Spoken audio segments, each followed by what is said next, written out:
Lifeweaver in Overwatch League. Yes, it happened, and why did it happen? Well, I'm going to talk about why that happened, but first let's talk about why we haven't seen more Lifeweaver in Overwatch League. I'm not going to go in detail on this one because it is something that I've talked about many times in previous videos, but essentially the cooldown value of both Petal and Life Grip are significantly more inconsistent and even in a coordinated and organized team environment, because ultimately they are too easy to counter, too easy to play around, buggy, and often relies on the fact that the target that you're pulling, the friendly target that you're pulling, doesn't already have an escape cooldown, which many of the heroes that are meta in Overwatch League have escape cooldowns. Now, the most important reason why Lifeweaver isn't meta is the fact that his neutral value is just unbelievably low. His damage, while incredibly high in the right circumstances, can be very hard to land, can be very inconsistent to land, and he's also extremely bad at duels. You see, heroes like Zenyatta can be very squishy, but they make up for it with utility and value elsewhere. This is something that Lifeweaver doesn't do consistently enough. You see, if you land every Life Grip and get perfect Petal value, in theory you could get a lot more value than a Zenyatta, but in execution it just doesn't really happen. In addition to that, his heal numbers, while on paper being good, is slow. He's not able to multitask, and his hitbox is also still too big. In addition to that, and the final icing on the cake, is his ultimate is probably the worst support ultimate in the game. It's inconsistent, it's area specific, it's easy to avoid, it's easy to play around. In a very dive-centric meta, it does almost nothing. So the hero, terrible design, sadly, but he was played in one very specific circumstance. So why was he played? Well, I'm going to pull up the match here, and we're going to talk about why, because it's a very specific set of circumstances that allowed it to work out. Now, first off, for those of you who don't know, Vegas Eternal are the worst team in the Overwatch League this season, and they are the team that are still winless up to the point of this video being released. London Spitfire have been struggling this season significantly. However, they've been having a lot of success recently on their Rhine Brawl compositions, which are a bit anti-meta. Not something that you're going to be seeing a lot of other teams being played with. Now, the signature of the Rhine Brawl meta is the powerful CC of the ultimates. We Shatter, Blizzard, and even when they're not CC, they're generally zoning ultimates in a particular area of space. Bap window, dragon, and so on. Even beat is something that you want to try to avoid if they're going to be beating on top of you. Now, if you look at the situation, and this is when the first swap happened, you look at this and you look at London Spitfire's ultimates in the top left, you're thinking, okay, well, they have Blizzard, they also have Mei ult, and they also have Dragon ult. My tank might be in serious trouble. If my tank is put in a situation where he is frozen, my Mei's frozen, maybe Shattered, Dragon, any of the following, then you're going to need or want Life Grip to be able to pull these targets out. My Ramatra, my Mei, if any of these get frozen, Shattered, whatever, Life Grip will be very useful. In addition to that, the Petal platform putting the Lifeweaver up on a pedestal, putting him above, will mean he's not going to be as accessible for the Rhine, the Mei, the Bap, the Lucio. He could get shot by Hanzo, but it puts him kind of out of reach of some of those brawl-centric heroes. In addition to that, the ultimate is a lot better in the versus the brawl because you actually can get value out of the AoE. A lot of compositions in Overwatch 2 are more spread out, more split. So having one specific area-specific ultimate isn't quite as valuable. But in Brawl compositions, because compositions are a little bit more grouped up, the blocking capability, the AoE heal pulse, matters a lot more. So what we're gonna actually see here is the idea, in theory, can work. Vegas are not a very good team. Vegas needs to try something alternative, and this is whenever innovation happens, when desperation, right? Vegas needs something to work. They're winless. They need to be able to pull this one out. They needed an option. They're going into a fight where they have no ultimates, so you might as well try something. In addition, Rakattack has been very vocal that he thinks that Lifeweaver has very good potential in this particular matchup, and I think I agree. I'll give my final opinion at the end. But basically, here's the problem with Lifeweaver, ladies and gentlemen. Even when the stars align, so we're going to have an Earth Shatter from Hadi. I'm actually turning up the audio just a little bit.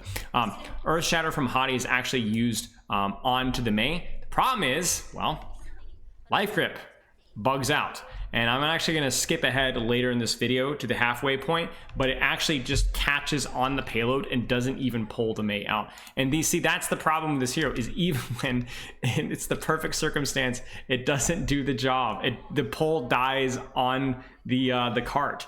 And you know, whether that's as intended, if that's working as intended in this hero, that needs to be really revitalized. That needs to be revisited.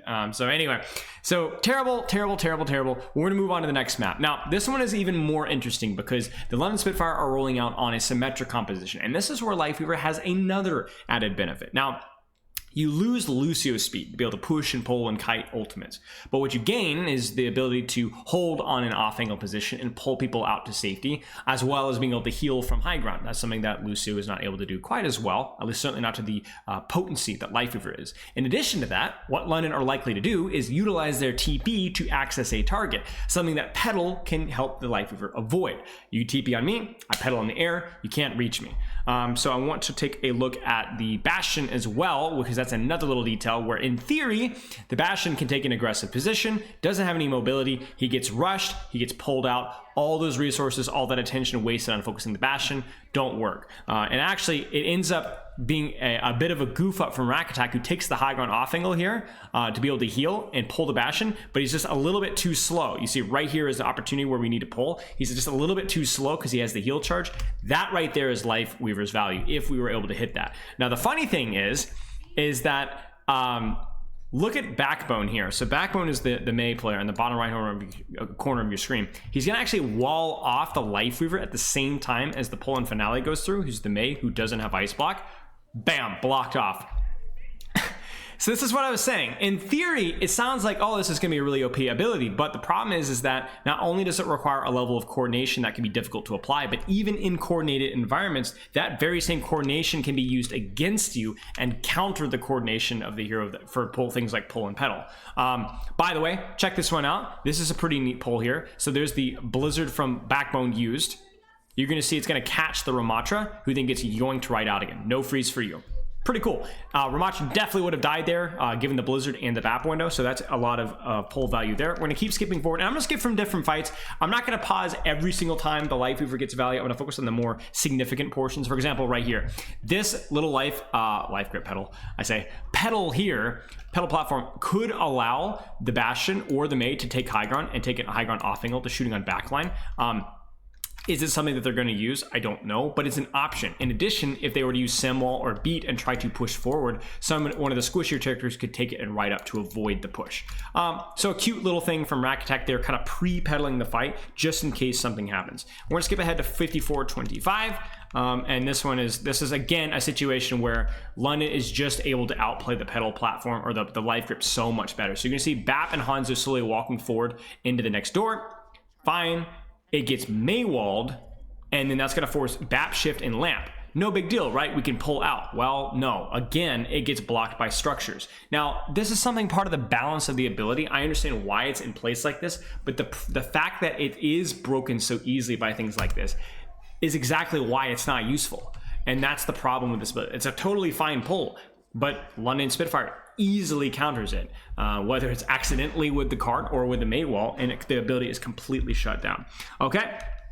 Another little cool Petal here. So you're going to see Rakattack is going to walk out the bottom right here, and he knows the enemy team is above him. So in case that they push him, he's going to be able to take the Petal to high ground, or his Ram or Mei will take the Petal to high ground. Nice little life grip there as well. So just again, a little bit of this. They could use this, they might not, but it's an option.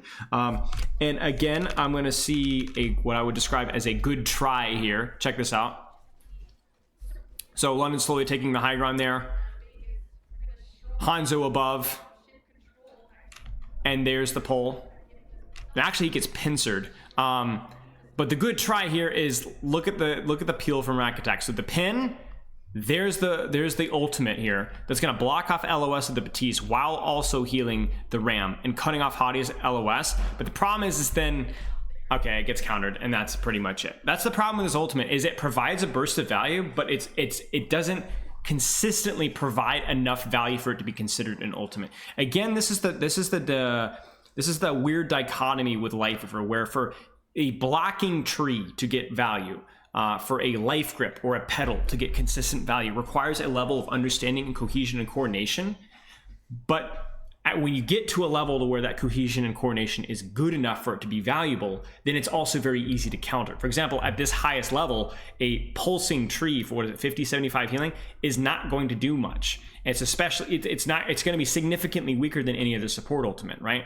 But if you use it in lower ranks, you're like, oh, well, it's fine. I'll just use it in low to mid ranks, right? Well, the problem is the level of coordination that's going to be happening in low to mid ranks with things like Life Grip and Petal Platform, and the squishiness of the hero itself is going to be a major problem. So this is the problem with this hero. He's both an advanced and a very, very basic hero at the same time, and it just doesn't work out very well in execution here. We're going to keep skipping ahead, and I want you guys to watch this last fight and look at the value that this Lifeweaver provides, and they still lose the fight. All right, so Lifeweaver, Petal is taken by Ramatra. They take the high ground. Then he uses his own Petal to take high ground. He avoids Dragon. He avoids all the spam. He also avoids May Wall. You guys see that? Because he's taking the high ground. He's still healing, still healing, still healing. There's the freeze. It catches to you. So he's going to pull to you out from the pin from Reinhardt. Huge pull right there. Pulls into safety and avoids the charge and the freeze. He uses his dash to get from point A to point B to cover quickly to avoid getting killed by Hanzo. They get the kill. He's close to ultimate. He's still spamming healing. He drops the tree. And the guy just dies right in the middle of it. And then again, like I said, this is where like it's just absolute agony to play Lifeweaver. And the worst part about it is like in situations like these, if you were an Ana, a Zenyatta, a Brig, all of these heroes have offensive capability to like maybe they hit a couple of shots, maybe Brig can push forward, hit a whip shot, knock this guy out, take the cover here, go and swing. There's just, even Lucio, you could go red at Lucio here, you could go DPS Moira, you could hit a couple of shots into Ana and Zen. Mercy is definitely one of the lesser impactful heroes, but she could still leverage her mobility to pop off. Like at this point in time, there's nothing that a Lifeweaver can do. His damage might be high, but it's very hard to hit on targets like this in circumstances like this. He certainly can't peek the back window, so he's stuck. And this is where it feels like, this is again going back to Lifeweaver's biggest issue, where in these fights, once that cooldown is used, your impact just completely tanks, if you even get a chance to use that ultimate. A little bit more value for Lifeweaver here. He gets kind of juked out by his Ram, but again, huge pull value from there. We're going to keep going here to the next little pull here. So Lifeweaver in the back. This Petal is utilized just in case anybody wants to take it to control high ground. They actually do take it. The May takes it earlier and gets cleared off earlier, but I think that's a nice little detail here that he's always pre-pedaling in situations where somebody might want to take a position, especially heroes that don't have that mobility, right? You don't need to pedal a Genji, but if you pedal a May, you're actually going to watch the May take this next Petal, and she's going to go to hot top left, and it actually forces London to stop what they're doing to go clear the May out, because if they don't clear the May out, she might kill the backline, right? So I think that was cool. This is a really, really, really cool change of events right here. So here comes the BAP window. Check it out. BAP window, Petal is placed right in front of Finale. You guys can see the deployment of the Petal right there. Petal is going to send Finale up to the high ground. And then at the same time, Sojourn, who's on an off angle, knife's kind of feeding, he slides out and then gets pulled to safety. Watch this. Petal maze out the safety. Ram, I think Ram might have as well. And not only the safety, oh no, they actually used the Petal to drop off. They should have taken the Petal. Yeah, this is classic. It's like your ranked games, guys. They should have taken the Petal and jumped out to high ground here, the May and the Ram, and they would have been able to easily contest high ground. They don't, they mess up. I'm not sure what the plan was there. That being said, the theory from Rakattack was good. Knife jumps out, and he would have died there. He gets pulled out, safety. I mean, that's just, that's insane value from Lifeweaver there.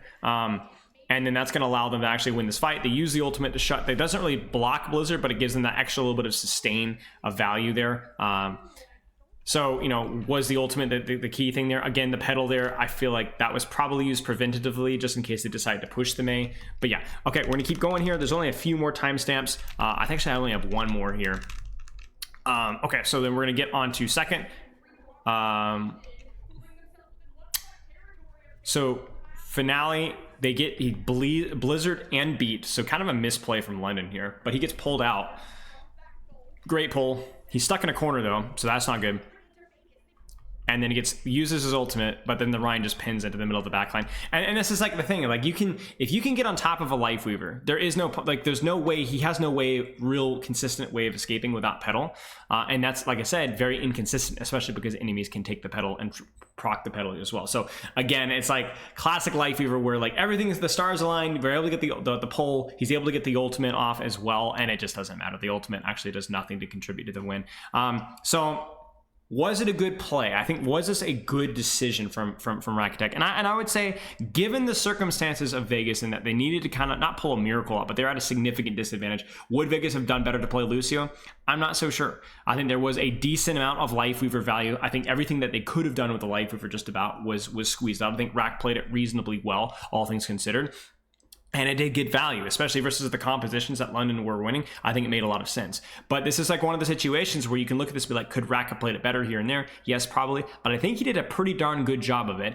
And he played versus easily the best composition to play versus as a Lifeweaver. The composition where you're going to be able to provide the most consistent value, and they still weren't able to cut. Now, there's a lot of variables. Obviously, Vegas is probably not as good as London are on this brawl comp. So I think the Lifeweaver losing doesn't mean that the Lifeweaver was the problem. But I do think that it's funny to note that even in the most optimal, perfect circumstances, with somebody who's getting good and consistent value out of Lifeweaver, they're still losing neutral fights. Any fight where he can't get immediate crazy life grip value, Lifeweaver just doesn't do anything when compared to other supports. And I hope that whatever changes they make to Lifeweaver in the future actually address that issue. Because right now, there's still points in time where the Petal sometimes can get value. The Life Grip will very consistently get a lot of value. But too many other aspects of his kit don't really perform up to snuff. And I think that's a problem with the hero design. So let me know if you have any questions in the comments. Hope that was educational to you. And do you think that this is something that you're going to be trying to practice in your scrims, your ranked games? You see a Ryan May, does that mean you go Lifeweaver? Maybe, maybe not. Give it a shot. Let me know what you think in the comments. Actually, maybe you shouldn't give it a shot. Maybe people will be flaming you for throwing your ranked games. I don't know.